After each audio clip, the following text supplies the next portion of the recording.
میں شروع سے ہی اپنی بڑی بہن کے دباؤ میں رہی، وہ جو کہتی مان لیتی۔ میری شادی بھی آپا نے اپنے شوہر سے کہہ کر ان کے ایک دوست سے کرا دی۔ میرے شوہر بہت اچھے انسان تھے، وہ مجھے بہت چاہتے تھے، لیکن میں میکے کی محبت میں کھوئی رہتی تھی۔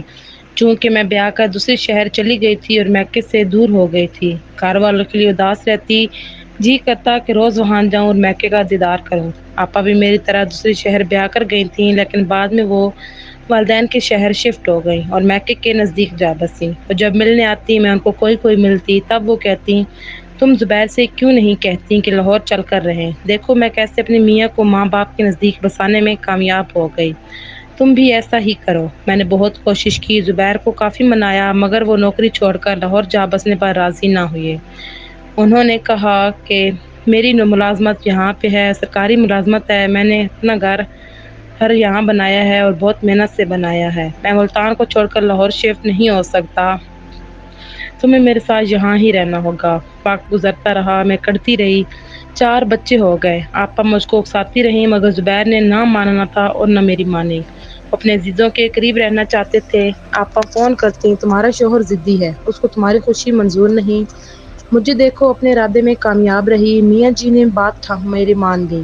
اب میں یہاں لاہور میں میکے کے نزدیک رہ رہی ہوں اور ہم یہاں بہت خوش ہیں۔ آپا کی ایسی باتیں مجھے اور اداس کرتی اور میں ٹھنڈی آہیں بھر کر رہ جاتی۔ اس طرح میکے کے نزدیک گھر لینے کی آرزو میں روتے سسکتے وقت اور بیت گیا۔ بچے بڑے ہو گئے، جب کبھی سال میں ایک بار میکے آتی، آپا کو خوش باش دیکھ کر جی اور حسرت کرتا، وہ بھی من میں دبی اس چنگاری کو اور ہوا دیتی، جی محسوس کر واپس رہ جاتی۔ اسی دوران میرے جیٹھ آئے اور کہا کہ ہم تینوں بھائیوں کی اولاد اکٹھی ہو تو اچھا ہے، ہم کیوں نہ آپس میں رشتے طے کر لیں، اب ہم کو اپنے بچوں کے بارے میں سوچنا چاہیے۔ یوں میرے شوہر نے اپنی مرضی کر کے اپنی چھوٹی بیٹی بھائی کی بچیاں اپنے بیٹوں کے لیے مانگ لیں اور اپنی اکلوتی بیٹی بڑے بھائی کے بیٹے کو دینے کا وعدہ کر لیا۔ گھر آ کر میں نے زبیر سے کہا کہ آپ نے اپنے بھائیوں کا خیال کیا اور میرے بھائی کا نہ کیا، حالانکہ میں سدرا کا اپنے بھائی کے بیٹے سے رشتہ کا وعدہ کر آئی تھی، تو نے پہلے یہ بات کیوں نہ کہی؟ جب بات طے کر دی ہے اب کہہ رہی ہو؟ پہلے بھی کبھی ایسی بات مجھ سے نہ کی تھی، اور کل بھی میں نے بچوں کے رشتے طے کرتے وقت تم سے پوچھا تھا، تم وہاں چپ رہی۔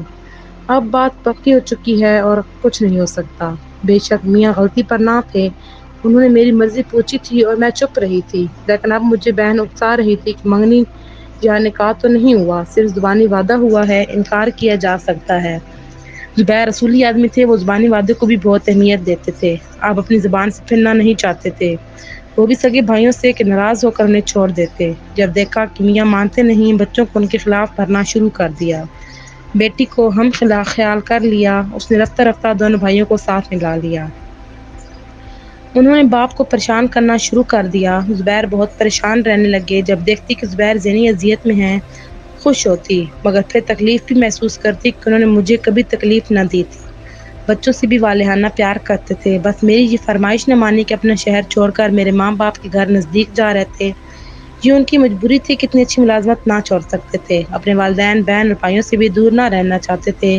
بہرحال ہم سب نے مل کر ان کو بے حد بے سکون کیا، ان کی لائی ہوئی چیزیں چھپا دیتے، پھر اور لانے کا تقاضا کرتے، جب وہ پریشان ہونے لگے تو ان سے غلطیاں ہونے لگیں، دفتری امور میں جو ان کو چارج شیٹ مل گئی، غرض نوبت یہاں تک پہنچی کہ انہیں ملازمت چھوڑنی پڑ گئی، قبل از وقت ریٹائرمنٹ سے ان کو پوری رقم نہ ملی اور کچھ مالی نقصان بھی ہوا۔ بہرحال کچھ دنوں بعد انہوں نے اپنا کاروبار شروع کیا، مجھے یقین تھا کہ وہ کاروبار میں کامیاب نہ ہوں گے تو بد دل ہو کر کہیں گے اچھا چلو لاہور چل کر ہی رہتے ہیں، لیکن اللہ نے ان کی مدد کی اور جلد ہی ان کا کاروبار جمنے لگا۔ ادھر آپا کا فون آیا کہ اب زبیر ریٹائر ہو گئے ہیں، اب تو یہاں آ جاؤ، میری میاں نے جنرل اسٹور کھول لیا ہے اور اب ہمارے وارے نیارے ہیں، تم لوگوں کے دن بھی سنور جائیں گے، لاہور بڑا شہر ہے، وہاں ملتان میں کیا رکھا ہے، دیکھو تو ہم کتنے خوشحال اور خوش ہو گئے ہیں۔ ان کی ایسی باتوں سے میرا سکون ختم ہو گیا، میں نے خاوند کا خلوص دیکھا اور نہ اپنے بچوں کا بھلا، بہن کا پڑھایا ہوا سبق میرے دماغ میں گھس گیا تھا کہ میاں کا کاروبار جمنے نہیں دینا، اگر جم گیا تو یاد رکھنا اپنے میکے سے ہمیشہ دور ہی رہو گی۔ انہی دنوں میرا بڑا بیٹا باپ کے ساتھ کاروبار میں ان کا ہاتھ بٹانے جا رہا تھا،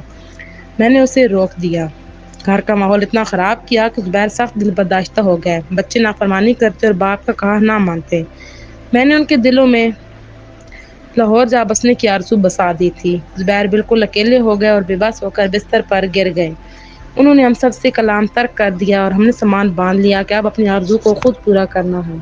میں بچوں کو لے کر میکے آ گئی اور وہ گھر اور بزنس سنبھالنے کو اکیلے رہ گئے۔ جب مرد کو گھر میں ذہنی سکون نہ ملے تو وہ کاروبار میں کیسے یکسوئی حاصل کر سکتا ہے؟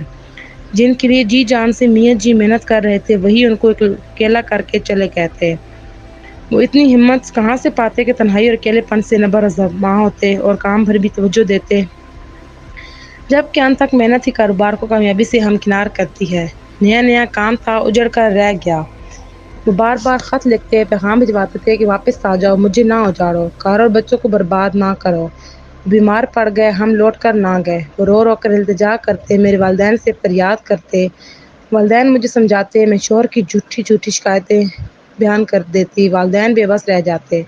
میں کہتی اتنے سال ہم ان کے پاس رہے تھے، اب وہ ہمارے پاس آ کر رہے۔ ایک دن وہ آ گیا، بچوں سے کہا، میرے لختے جگر، دل کے ٹکڑوں، میرا قصور تو بتاؤ، آخر تم لوگ مجھے کس بات کی سزا دے رہے ہو؟ ہم کیا قصور بتاتے؟ ہمارے دل اور دماغی زنگ آلود ہو چکے تھے۔ وہ میری ایک سہیلی رابعہ کے پاس گیا کہ تم عتیقہ کو سمجھاؤ، میری بیوی نے بچوں کو بھی مجھ سے باغی کر دیا ہے، میرا گھر برباد ہو گیا ہے۔ رابعہ نے آ کر مجھ کو سمجھایا کہ ایسا نہ کرو، شوہر سے بڑھ کر کوئی نہیں ہوتا، وہ غم زدہ رہتے ہیں، کہیں بیمار ہی نہ ہو جائیں۔ گھر واپس جاؤ، عورت کا گھر وہی ہوتا ہے جہاں وہ بیاہ کر جاتی ہے۔ میں کا والدین تک بعد میں بہن بھائی کوئی سہارا نہ دے گا۔ میرے بجائے آپا نے رابعہ کو جواب دیا، کتنے برس میری بہن نے اپنوں سے دوری کاٹی ہے، اب زبیر بھائی اپنوں سے دوری کاٹیں، ان کو بھی پتہ چلے کہ ماں باپ بہن بھائیوں سے دوری پر کیا گزرتی ہے۔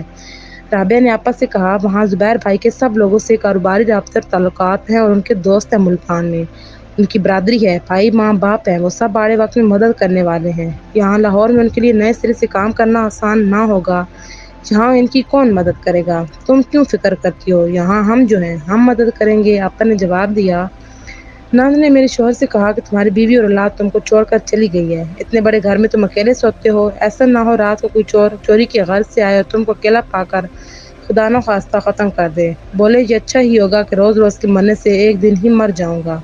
ایک دن اطلاع ملی کہ چھوٹے دیور کا انتقال ہو گیا ہے۔ ہم ملتان گئے، وہاں آنے جانے والی عورتوں نے پوچھا کہ تم میاں جی کو گھر چھوڑ کر کیوں چلی گئی ہو؟ تو میں نے سبھی سے میاں کی غلط شکایتیں کی۔ اس پر عورتوں نے زبیر کو برا سمجھنے کے بجائے مجھ ہی کو سمجھایا کہ تم مان جاؤ اور میاں کو دوش مت دو، کیونکہ تمام عرصہ زبیر نے تمہارا خیال رکھا ہے، اتنا اچھا گھر بنایا ہے، تمہارے لیے محنت کی ہے، کمایا ہے، اب اس عمر میں ان کو اکیلے کر جانا ٹھیک نہیں ہے۔ میاں اندر آئے، میں سامنے بیٹھی تھی، رو رہے تھے، میرا ہاتھ تھام لیا، میں نے اخلاقاً تسلی دی، بولے، دیکھ لو بس یہی زندگی کی حقیقت ہے، یہ زندگی دو چار دن کی ہے، ہم آج ہیں کل نہیں، ہم بڑے بھائی موجود ہیں اور چھوٹا چل دیا، کل کا بھروسہ نہیں، بس اب ضد ختم کرو اور گھر کو لوٹ آؤ۔ 5 سال کی بے رخی اور جدائی ختم کی اور آخر ہم گھر چلے آئے۔ اگلے دن ان کو بخار ہو گیا، بھائی کی تدفین میں دوڑ دھوپ کی تھی، سینے میں درد کی شکایت کی اور لیٹ گئے۔ 3 روز یوں ہی بے سدھ پڑے رہے، بخار بھی ہو گیا تھا، بڑا بیٹا جا کر بخار کی دوا لے آیا، افاقہ نہ ہوا۔ بچے میرے پاس دوسرے کمرے میں بیٹھے تھے، وہ اکیلے کمرے میں پڑے رہے اور ہم کھا پی کر سو گئے۔ اچانک جانے کیا ہوا، صبح اٹھ گئے اور رات کے پہنے لباس میں گھر سے نکل گئے، جیب میں بٹوا بھی نہ رکھا۔ اس دن سخت سردی تھی، بارش بھی شروع ہو گئی۔ ہم نے خیال نہ کیا کہ سردی میں بارش بھی ہو سکتی ہے اور وہ بخار میں تھے، کوئی ان کے پیچھے تلاش میں نہ نکلا کہ خود ہی آ جائیں گے، شاید دوا لینے نکلے ہوں گے۔ رات تک نہ آئے، رات 11 بجے فون آیا کہ انجانے راستے میں کہیں گر گئے تھے، اجنبی اسپتال لے گئے، ابھی تک بے ہوش تھے۔ وہ تو اچانک ایک واقف کارکن پر نظر پڑ گئی، پہچان لیا اور ہمیں فون آ گیا، اسی نے اسپتال کا نام پتہ بھی بتایا۔ ساری رات میں اور بڑا بیٹا اسپتال میں رہے، شرم کے مارے ان کے بڑے بھائی کو اطلاع نہ دے رہے تھے۔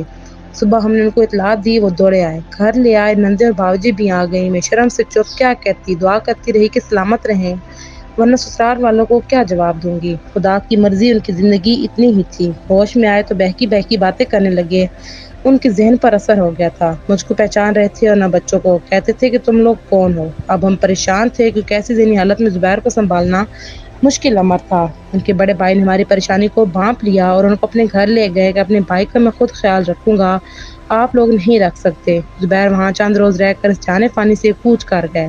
اب ہم کو احساس ہوا کہ ہم سے کتنا بڑا ظلم ہوا ہے۔ وہی گھر جس میں رہنے سے میں بھاگ رہی تھی، اسی نے مجھے اور میرے بچوں کو پناہ دی۔ میکے والوں نے آسرا نہیں دیا مگر جیٹھ نے سہارا دیا۔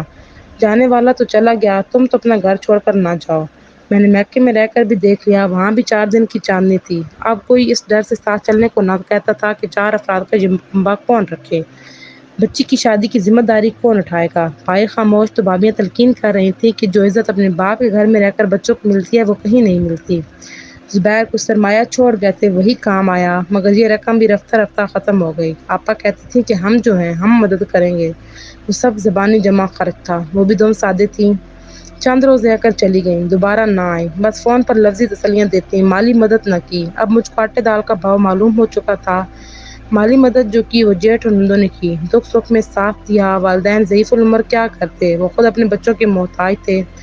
اب زبیر کی محبت یاد آتی اور ان کی کمی شدت سے محسوس ہوتی۔ بچوں کو بھی عقل آ گئی، باپ کو یاد کر کے روتے تھے جس نے عیش کرائے اور خود محنت کی، ساری عمر ہمارے آرام کا خیال رکھا۔ انہیں دنوں جب پریشانی سے سخت جی مانتا تھا، کسی نے بڑے لڑکے کو گلی میں گالی دی، اس نے غصے سے پتھر اٹھا کر دے مارا، اس لڑکے کا سر پھٹ گیا، خون بہنے لگا، اس کو لوگ اسپتال لے گئے، میرے رخت جگر کو حوالات جا کر بند کروا دیا، میری جان پر بن آئی۔ بھائیوں کو فون ملا، جواب ملا اتنی دور کام دھندا چھوڑ کر کیسے آئیں، وہاں تو کئی دن لگ جائیں گے، تم اپنے جیٹ سے کہو جو ملتان میں بیٹھے ہیں۔ ادھر راشد جیل میں بے یار و مددگار، بے سہارا، ادھر گھر میں روتی تھی کہ اس وقت اگر زبیر ہوتے تو کیسے برداشت کرتے کہ ان کے بیٹے کو جیل ہو۔ وہ تو دلیر، دبنگ اور قانون کے ماہر آدمی تھے، مگر اب مجبور تھے، بیٹے کی مدد نہ کر سکتے تھے کہ اب منو مٹی تلے جا سوئے تھے۔ آخر جیٹ کے پاس گئی کہ آپ میرے بیٹے کی رہائی کروائیں، وہ لاوارث جیل میں پڑا ہے۔ وہ حوالات میں بند کرانے والوں کے پاس گیا، راضی نامہ کر کے جھگڑا ختم کرایا، معاوضہ بھرا اور راشد کو چھڑا کر لے آیا۔ اور شوہر کے نہ ہونے سے میں خود کو کتنا تنہا اور بے بس محسوس کر رہی تھی۔ بہن بہنوئی کو پیغامات بھیجے، بھائیوں کو بلوایا، کوئی نہ آیا۔ جس میکے کے پیچھے بھاگتی رہی ان میں سے کسی نے میرا ساتھ نہ دیا، کوئی میرے کام نہ آیا۔ اب میکے والے نہیں پوچھتے تھے، اکیلے ہی دکھ کاٹنے تھے۔ جیٹھ نے پھر بھی ساتھ دیا، ساس سسر جو جیٹھ کے گھر رہتے تھے میرے پاس آ گئے کہ میں اکیلی نہ رہوں۔ اب سوچ رہی تھی کہ جس کے لیے گھر بار شوہر چھوڑ دیا تھا، برے وقت میں انہوں نے ہی مجھے چھوڑ دیا، کیا بتاؤں دل پر کیا گزری، مجھ سے بڑی بھول ہوئی، اتنی محبت کرنے والے شوہر کا دل دکھا کر اور بہن کی باتوں میں آ کر۔ میرے سچے ساتھی اور میرے بچوں کے ہمدرد تو صرف زبیر ہی تھے۔ اب ہر ایک سے کہتی ہوں اچھا شوہر ملے تو اس کی قدر کرنا چاہیے، ورنہ دکھ ملتے ہیں۔ شوہر کے سوا سارے جھوٹے ہوتے ہیں، چاہے بھائی ہو یا بہنوئی، برے وقت میں کوئی کسی کا نہیں۔